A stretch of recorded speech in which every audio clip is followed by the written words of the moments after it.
Doctor గారు, గర్భం రావాలంటే సెక్స్లో ఎక్కువ సార్లు పాల్గొనాలా? తృప్తి కూడా కలగాలా? తృప్తి కూడా కలగాల. చాలామంది అడిగే ప్రశ్న ఇది. గర్భం రావాలంటే సెక్స్లో ఎక్కువసారి పాల్గొనాలనుకుంటారు, లేదా సెక్స్లో తృప్తి చెందకపోతే కూడా కడుపు రాదనుకుంటారు. సెక్స్లో తృప్తి చెందడానికి చెందకపోవడానికి గర్భరాడానికి సంబంధం లేదు, అది గుర్తించండి ఒకటి. రెండోది, ఎక్కువసార్లు పాల్గొన్నారా తక్కువసార్లు పాల్గొన్నారా బట్టి లేదు. స్త్రీలో నెలకి ఒక్కసారి అన్నం విడుదలవుతుంది, నెలకి ఒక్కసారి అన్నం విడుదలవుతుంది.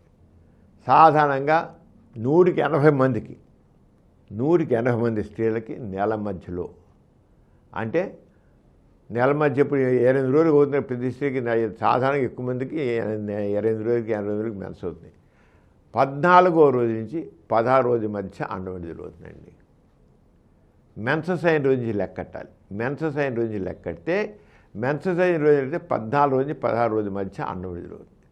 దానికి 2 రోజులు ముందవచ్చు, 2 రోజులు వెనకవచ్చు. అంచేత 12వ రోజు నుంచి 16 రోజు మధ్య కాలంలో స్త్రీలో అన్నం విడుదలవుతుంది. ఒకే ఒక అన్నం విడుదలవుతుంది.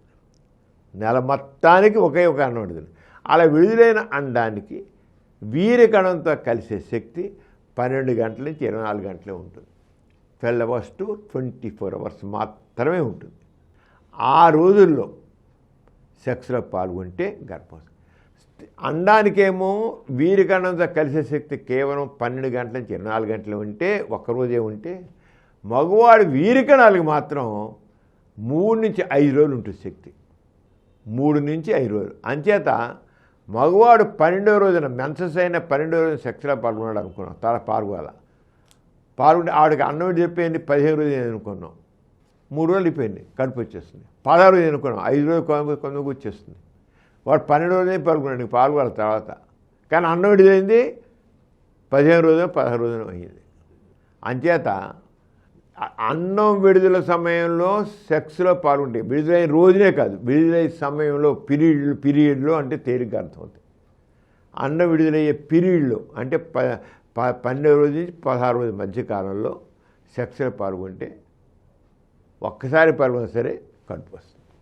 ఆ రోజులు ఒక్కసారే, ఎక్కువసార్లు ఏమవసరం, పలుమార్లు ఏమవసరంలా. అందం విడుదలయ్యే పీరియడ్లో అంటే 12వ రోజు 16 రోజు మధ్య ఒక్కసారి విడుదల సెక్స్లో పాల్గొనడానికి గర్భం వస్తుంది. ఎందుకని వీర్యకణాలకి అన్నంతో కలిగి చెంది ఏంటి శక్తి 3 నుంచి 5 రోజులు ఉంటుంది కనుక ఆ రంగా కడుపు వస్తుంది. అది ఎక్కువసార్లు కొంతమందికి సరి సంఖ్య, బే సంఖ్య, 6వ రోజు, 8వ రోజు, ఇవన్నీ చెప్తారు. అంత హంబక్. సరి సంఖ్యలు ఏదో సరి సంఖ్యలు మగపిల్లలు పుడతారు, బే సంఖ్యలు ఆడపిల్లలు పుడతారు, ఇవన్నీ పనికిరాని చెత్త చెదారం అంతా చాలా ఉందండి. అది మాత్రం కరెక్ట్ కాదు. సరి సంఖ్యలు బే సంఖ్యలతో ఏం సంబంధం లేదు. అన్నం విడుదల అన్నం పాప. అంతేగాని పలుమార్లు సెక్స్లో పాల్గొనడం లేదు. కానీ సెక్స్ అనేది దేనికి?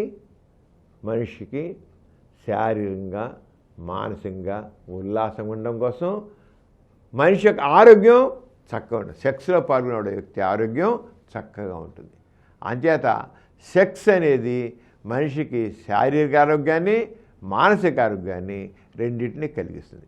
కేవలం తృప్తినే కాదు, శారీరక ఆరోగ్యాన్ని కూడా కలిగిస్తుంది. ఇమ్యూనిటీ పెరుగుతుంది. మనిషిలో సెక్స్లో పాల్గొనే వ్యక్తిలో ఇమ్యూనిటీ పెరుగుతుంది, మనిషి ఆయుష్ పెరుగుతుంది, వ్యాధి నిరోధక శక్తి పెరుగుతుంది, చక్కగా ఉంటాడు. అంచేత సెక్స్ అనేది మనిషికి తప్పకుండా, ఆడవాళ్ళైనా మగవాళ్ళైనా సరే అత్యవసరం.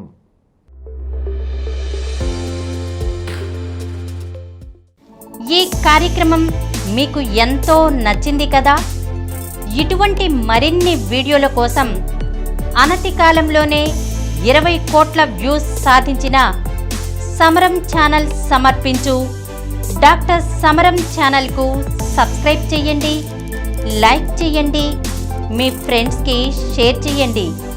అలాగే ప్రక్కనున్న గంట సింబల్ని ప్రెస్ చేయడం మర్చిపోకండి.